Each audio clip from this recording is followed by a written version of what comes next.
get to know you a bit. That's always how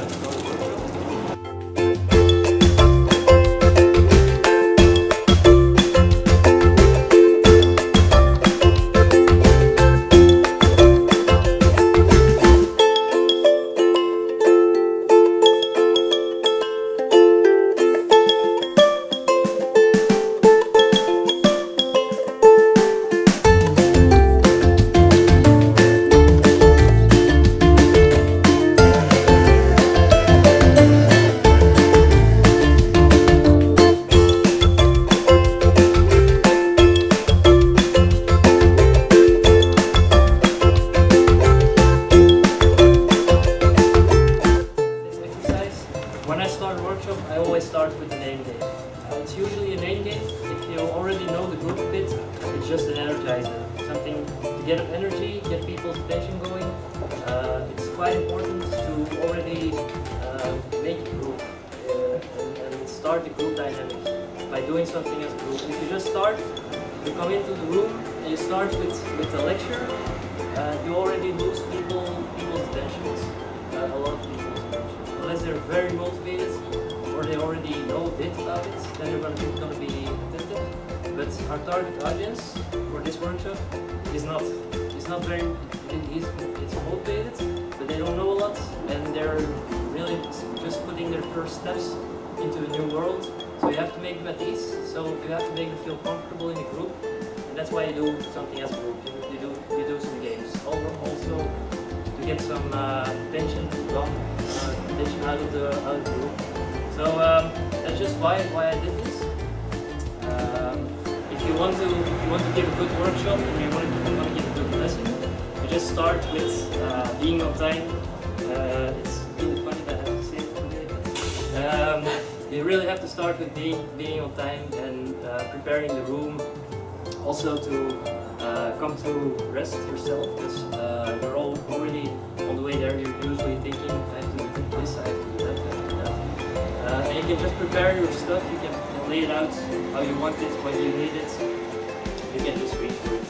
So it's all things that make it easier to give a workshop, that you don't have to keep these things constantly thinking about administrative stuff or things like that. That's things you can do before or afterwards, you do before and afterwards, so you have more time for the lesson itself. Right.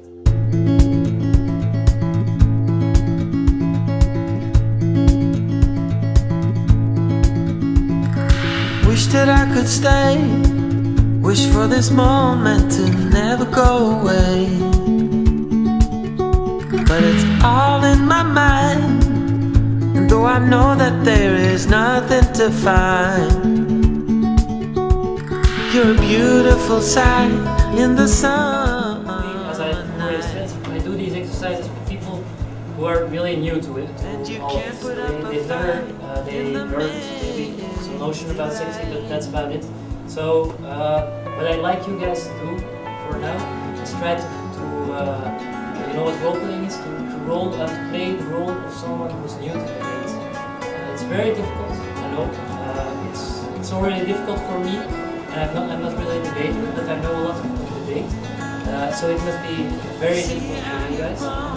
But it's also something that you have to be able to if you want to be a good teacher, because you have to know what your target audience is or what they know. You have to be able to emphasize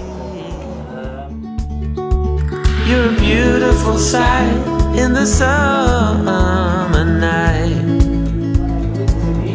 So and you can't put up a fight.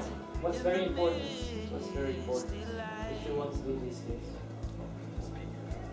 To speak in front of people.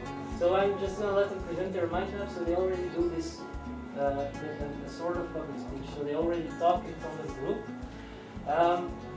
And why is this very easy for them?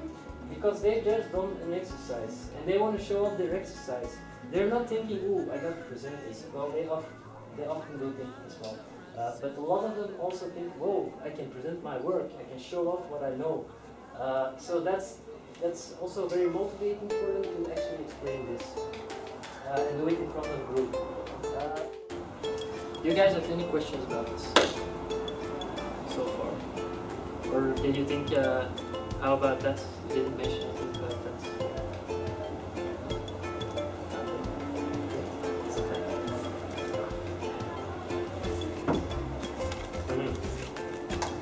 That's perfect timing for a break, I would say.